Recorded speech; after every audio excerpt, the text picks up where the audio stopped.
McRae, I can't tell you how wonderful it is to see your smiling face here in Sweden.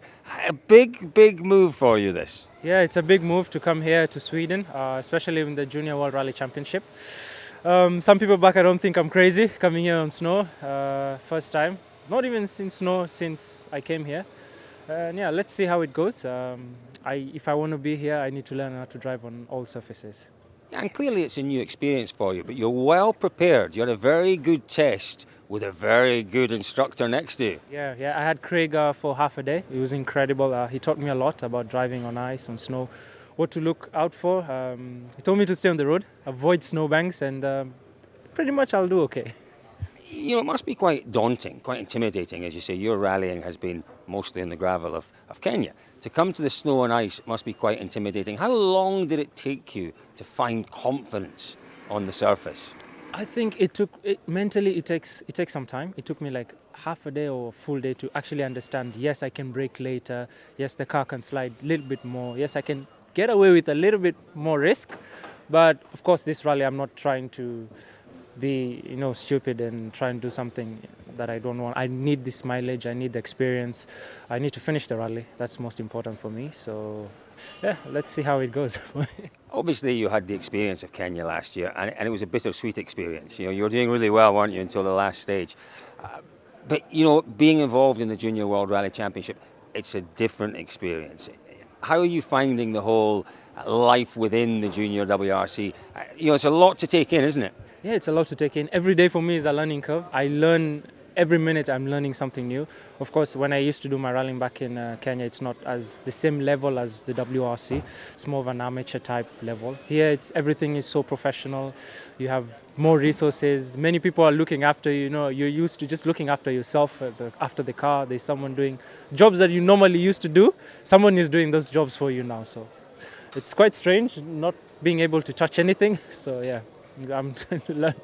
What are you looking forward to most about this week? It's such a big week. Rally Sweden is one of those iconic rallies, isn't it? And to be competing here for the first time in the juniors, I'm sure that in itself is quite some achievement for you. But what are you really looking forward to this week? Sweden, the roads are so fantastic. They flow so much, not like Kenya where most of the events there are just mainly to survive the rally. It's more of an endurance. Here, that part is not there. It's more about speed. You can just see the road flowing, and I'm like, wow, you have to really be committed to stay with these guys. But it's a new challenge for me, of course. I love the rally. From what I've seen, I enjoy the stages. Are fantastic, beautiful. The speed is going to be interesting. It's always a quick rally, but this one, where we come to in Umeå here, seems to be even quicker. How are you with high speed? It takes a lot of bravery to keep that right foot planted, doesn't it? Yeah, I'm sure that will be my biggest challenge because we're not used to this type of rallies back at home.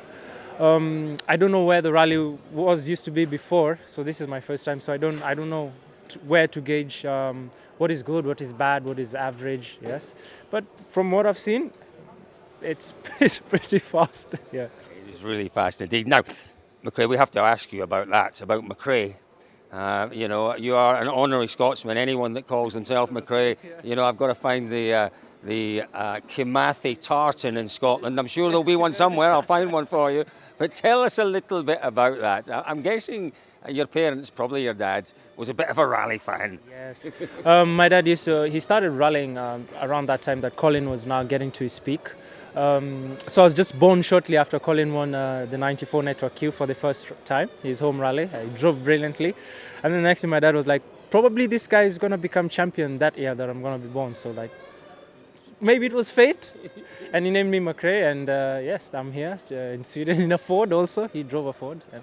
But with a name like McRae, I bet you've had to tell that story a few times during your life about where it's come from. Especially every journalist I knew you were going to ask me that question. So. Oh, I'm so predictable. I'm very sorry. Yeah, so I was just like, okay, they're always going to ask me why, especially. Yeah, my dad was a rally driver back in Kenya. He was champion in Formula 2. So yeah, so back in Kenya. So yeah, he's not too shabby, but yeah. Okay, he named me McRae. You'll be watching this weekend. I'm sure you'll be very proud of your achievements. Could you just give a few words to the camera for our friends back in Kenya in your local dialect? Can you do that for me?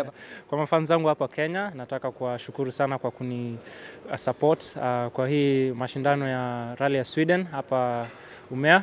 Naendesha gari la Ford Fiesta Rally 3 na nina matarajio ya kumaliza hii mashindano vizuri, na nimejiandaa vizuri sana ili niweze kumaliza mashindano haya ya hapa Sweden, hapa Umea. Asanteni sana. I could listen to that all day. What we will do is we will watch you all week. I can't tell you, McRae, how great it is to see you here. At the very, very best of luck. Thank you so much.